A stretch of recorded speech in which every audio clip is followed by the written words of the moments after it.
আসসালামু আলাইকুম, আমি ডক্টর নিপা, অপসান গাইনোকোলজিস্ট। আজকে আমি এই তীব্র গরমে বাচ্চাদের যত্ন এবং বাচ্চাদেরকে কি কি খাওয়াবেন আর কি কি খাওয়াবেন না তা নিয়ে কথা বলবো।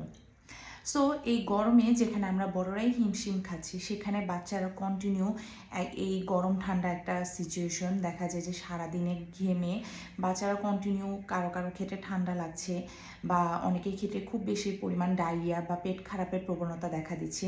সো এই ক্ষেত্রে আমরা কি করতে পারি? আমরা ন্যাচারের যে গরম সেটাকে তো প্রিভেন্ট করতে পারবো না, কিন্তু বাচ্চাদের ক্ষেত্রে যেটা করতে পারি, বাচ্চা যে কন্টিনিউ ঘামছে তাকে স্পঞ্জিং করে দিতে পারি, ঘামটা মুছে দিতে পারি। ঘন ঘন তাকে ঠান্ডা পানিতে একটা কাপড় ভিজিয়ে শরীরটা মুছে দিতে পারি। ইভেন বাচ্চা রাতে ঘুমাতে যাওয়ার আগে তাকে আমরা একটা যেই বিফোর স্লিপিং একটা বাথ দিয়ে দিতে পারি, বা তাকে একবার একটু হালকা করে গোসল করিয়ে দেন তাকে বেডে নিতে পারি। এছাড়া বাচ্চাকে যে খুব বেশি পরিমাণ রোদে এক্সপোজার, এই ব্যাপারটা থেকে একটু বিরত থাকি, যেন বাচ্চা খুব বেশি পরিমাণ ডিরেক্টলি সান এক্সপোজার না পায়। সেই ক্ষেত্রে খেয়াল করবো। যদি বাচ্চা স্কুল গোয়িং হয়, স্কুল কলেজে যাচ্ছে, তাদের ক্ষেত্রে অবশ্যই আমরা বাচ্চাদেরকে সান ব্লকার ইউজ করাবো। দেন হচ্ছে যে রাস্তা দিয়ে যাওয়া আসার রাস্তায় অবশ্যই আমরা আমব্রেলা ইউজ করব, যেন ডিরেক্টলি সূর্যের যে রশ্মিটা সেটা বাচ্চার গায়ে না পড়ে।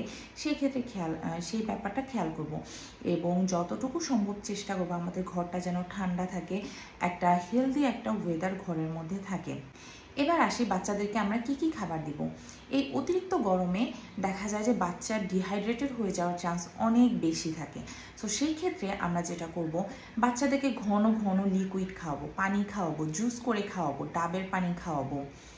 তারপর হচ্ছে যেহেতু গরমের সিজনে অনেক ধরনের সিজনাল ফ্রুটস পাওয়া যায়, সেই ফ্রুটস খাওয়াবো। ফ্রুটস যদি ভালো ওভাবে খেতে না চায়, তাহলে ফ্রুটস দিয়ে আমরা বিভিন্ন স্মুদি করে খাওয়াবো। এছাড়া যেমন তরমুজ তরমুজ যে সিজনাল ফ্রুটস গ্রীষ্মকালে পাওয়া যায়, এবং তরমুজে প্রচুর পরিমাণ, মানে মোটামুটি 92% হচ্ছে পানি। সো আমরা তাকে তরমুজ দিতে পারি, বেল দিতে পারি। বেল ডিরেক্টলি খেতে না চাইলে বেলের শরবত করে খাওয়াতে পারি, ডাবের পানি খাওয়াতে পারি, লেবুর শরবত করে খাওয়াতে পারি। মোট কথা হচ্ছে বাচ্চাকে ঘন ঘন পানি বা তরল জাতীয় খাবার খাওয়াতে হবে, যেন বাচ্চা ডিহাইড্রেটেড হয়ে যেতে না পারে। খাবারের সাথে, ভাতের সাথে তাকে পাতলা করে ডাল খাওয়াতে পারি, পাতলা ডাল দিয়ে তাকে ভাত দিতে পারি। এছাড়া বাচ্চাকে ইয়োগার্ট দিতে পারি, টক দই দিতে পারি। টক দই প্রচুর পরিমাণ আয়রন, ক্যালসিয়াম, ফসফরাস থাকে, এবং এটা বাচ্চার যে পেটের যে এক্সট্রা কিছু ভালো ব্যাকটেরিয়া দেয়, এবং ডায়রিয়া হওয়ার প্রবণতাটা অনেকটাই কমে আসে। এবার আসি কি কি খাবার বাচ্চাদেরকে এই গরমের মধ্যে অ্যাভয়েড করবো। বাচ্চারা দেখা যাচ্ছে স্কুল কলেজ গোয়িং বাচ্চারা বের হলেই বা রাস্তা থেকে ফুচকা, ঝালমুড়ি, তারপর আদার্স যে খাবারগুলো, স্পেশালি হচ্ছে এই গরমে এগুলো বাচ্চাদের মোস্ট অফ দ্য টাইম পেটে অ্যাবজর্ব হয় না, এবং বাচ্চা দেখা যায় যে খুব সহজে ডায়রিয়া হয়ে যাচ্ছে। সো বাচ্চাদেরকে বাইরের এসব খাবারগুলো অ্যাভয়েড করাবো। তারপর খুব বেশি স্পাইসি খাবার, খুব বেশি বা ফাস্ট ফুড, জাঙ্ক ফুড, এই খাবারগুলো থেকে বাচ্চাদেরকে বিরত রাখবো।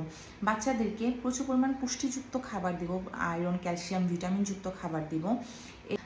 স্পেশালি হচ্ছে সবুজ শাকসবজি খাওয়াবো, এবং খুব যেমন শশাতে প্রচুর পরিমাণে পানি আছে, শশা দিতে পারি, বা শশা দিয়ে কিছু ফ্রুটস দিয়ে সালাদ করে দিতে পারি।